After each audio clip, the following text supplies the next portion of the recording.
বাঙালির ১২ মাসে ১৩ পার্বণ। আর আমাদের কিন্তু বাঙালিদের বিশেষ করে মাস কিন্তু কম পড়ে যায় উৎসব পালন করতে করতে। আর এই উৎসবে মানেই তো হলো জমিয়ে খাওয়া দাওয়া। বাঙালির উৎসবে খাওয়া দাওয়া থাকবে না তা কী করে হয়। তো আমি সেরকমই একটা উৎসবের খাওয়া দাওয়া নিয়ে এসি, সেটা হলো মালপোয়া রেসিপি বা মালপোয়া পিঠের রেসিপি।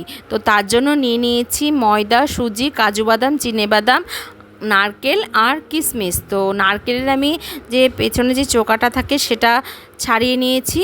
আর এইখানটায় আমি এই যে এখানে কাজু বাদাম আর চিনিবাদামটাকে একটু দানা দানা করে পিষে নেব। তারপরে নারকেলের সাথে চিনি মিশিয়ে নারকেল আর চিনিটাকে পিষে নেব। চিনিটা পেশার একটাই কারণ হলো যে চিনিটা পরে যেন দানা দানা না থাকে, মিষ্টিটা আমার যেন ঠিকঠাকভাবে হয়। তো সেই কারণেই চিনিটা আমি পিষে নিলাম।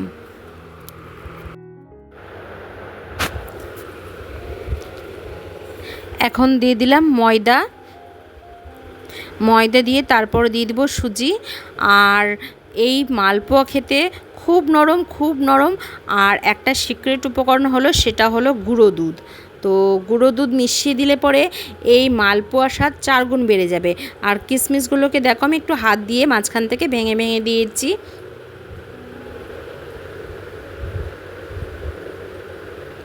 এখন দিয়ে দিলাম আমুলের যে গুঁড়ো দুধ হয়, তো সেই গুঁড়ো দুধের 2টো প্যাকেট আমি দিয়ে দিব।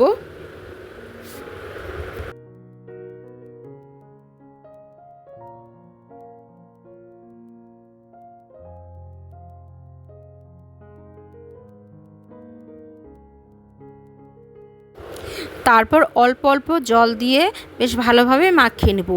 আর মাখাটার উপরে কিন্তু মালপোয়াটা যে নরম হবে, তো সেটাই পুরোপুরি ডিপেন্ড করছে এই যে মাখাটার উপর। আমি কিন্তু জল একেবারে দিইনি, দেখতেই পাচ্ছ খুব অল্প অল্প করে জল দিচ্ছি। খুব অল্প অল্প জল দিয়ে তারপরে মাখবো। আর খুব ভালোভাবে ফেটিয়ে নিতে হবে। এই যে খুব ভালোভাবে মাখতে হবে। আর জলটা একেবারে অল্প অল্প করে দিতে হবে।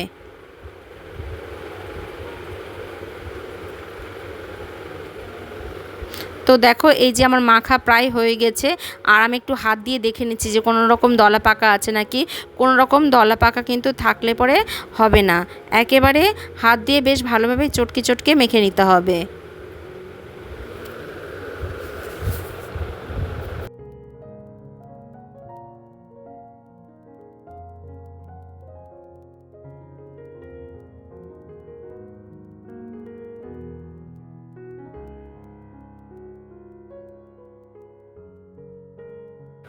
আমার মাখা পুরোপুরি ডান। আর এটাকে আমি 6 থেকে 7 ঘন্টার জন্য রেখে দিব। তারপর 6 থেকে 7 ঘন্টা পর ফিরে এসেছি। একটা কড়াই গরম করে কড়াইয়ে তেল দিয়ে দিয়েছি। আর তেলটাকে বেশ ভালোভাবে গরম করে নিতে হবে। তেলটাকে গরম করে এই যে পোয়াগুলো এক এক করে ভাজতে হবে।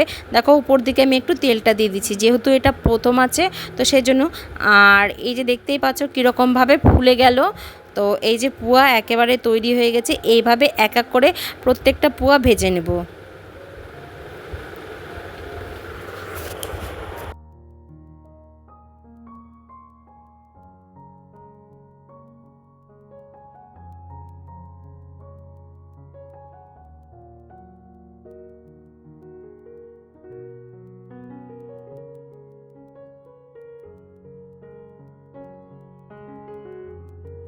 পোয়াগুলো তেলের উপর এপিট ওপিট করে গোল্ডেন ব্রাউন পর্যন্ত ভাজতে হবে।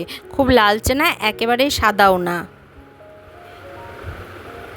যখন একটা সুন্দর কালার চলে আসবে তখন পোয়া একেবারে তৈরি হয়ে গেল। তো এইভাবে এক এক করে পোয়া ভেজে নিব। তো চলো, আর তোমাদের ভিডিওটা কিন্তু কেমন লাগলো তোমরা প্লিজ কমেন্ট করে বলো। খারাপ লাগলে সেটাও বলবে, ভালো লাগলে সেটাও বলবে। তো চলো ভিডিওটা তোমরা পুরোপুরি দেখো। আর যারা পুরোপুরি দেখেছো তাদেরকে অনেক অনেক অনেক থ্যাংক ইউ। আর এই যে আমি পোয়া ভাজতেই আছি, অতগুলো মেখেছি, একটু ভাজতে তো সময় লাগবে তাই না। তো এই যে এক এক করে পোয়াগুলো ভেজে নিলাম। তো তোমরা কিন্তু অবশ্যই বলবে যে তোমাদের ভিডিওটা কেমন লাগলো। তো চলো আজকের মতন টাটা।